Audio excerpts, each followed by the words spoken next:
وسلام على المرسلين والحمد لله رب العالمين. Əli bəy, Vəfa Quluzadə necə yadınızda qalır? Azərbaycanın böyük diplomatı, beynəlxalq münasibətlər üzrə çox mükəmməl biliyə və təcrübəyə malik olan dövlət xadimi. Hər zaman Azərbaycanı, onun dövlət müstəqilliyini, ərazi bütövlüyünü, bütün fəaliyyətinin ən ümdə prinsipinə çevirmiş vicdanlı bir insan. Eyni zamanda çox ünsiyyətçi, mehriban bir qonşu. Çox sağ olun.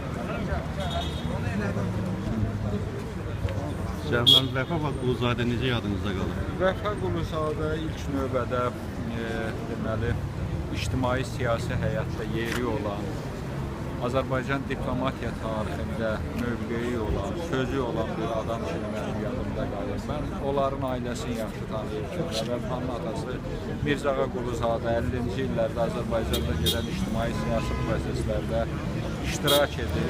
Vəfa Quluzadənin çox yaxşı qələmi vardı, çox yaxşı mövqeyi var idi. Sözü sərrast demək qabiliyyəti var idi, imkanı var idi.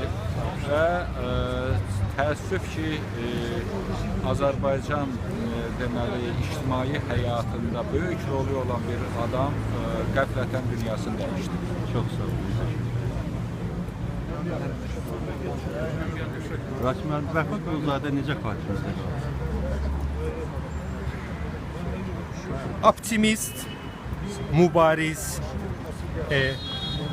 milləti, dövləti uğrunda heç bir belə deyək, kimlə istəyirsən döyüşməyə hazır olan bir şəxs kimi, bilikli, lazım gələndə çox aristokratik özün aparmağa qadir olan adam idi.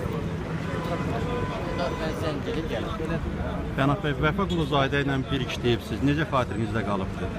Yəni, çox təcrübəli bir diplomat və Azərbaycanın müstəqilliyinə sadiq olan dövlət adamı və gözəl bir insan.